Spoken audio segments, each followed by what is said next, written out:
केज तालुक्यातील मस्साजोग गावचे सरपंच संतोष देशमुख यांच्या खून प्रकरणाला आज 1 वर्ष पूर्ण झाले.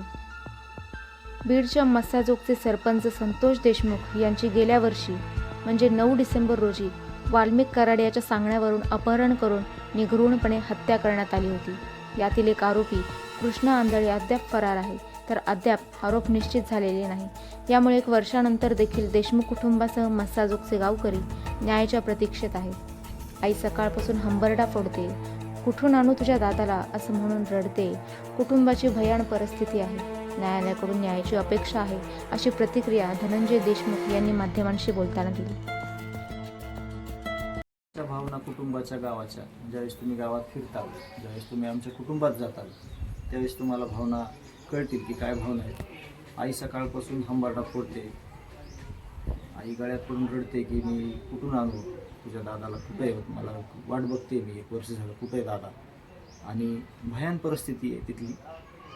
मला लढायचं आहे, मी लढतोय. आज 1 वर्ष झाले.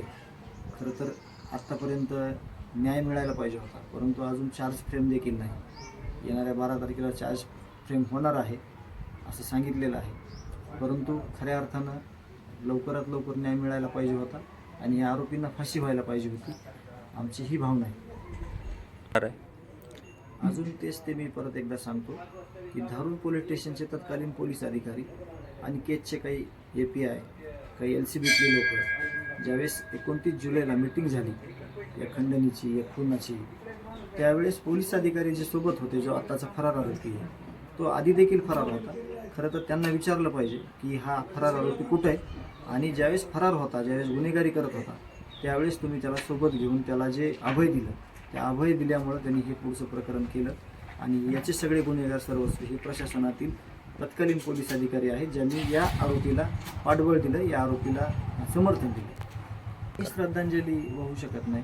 माझा भाऊ जरी आज नसला तरी मी त्याच्या विचारावर, त्यानं दिलेले मला संस्कार, आमच्या दोघांचं जे बॉन्डिंग होतं दोघांचं, त्यावर मी पुढं जाणार आहे.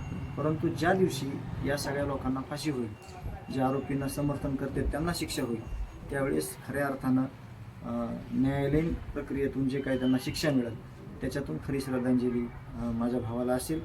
मी श्रद्धांजली अर्पण करण्याचा काही विषय येत नाही, कारण मी त्याचा विचार कधीच संपू देणार नाही.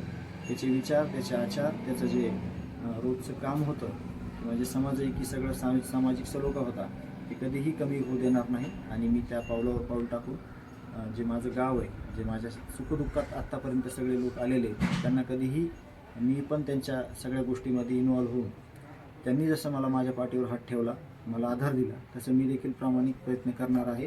आणि न्यायालयात ही प्रतीक्षा असेल की लवकरात लवकर या आरोपींना फाशी व्हावी.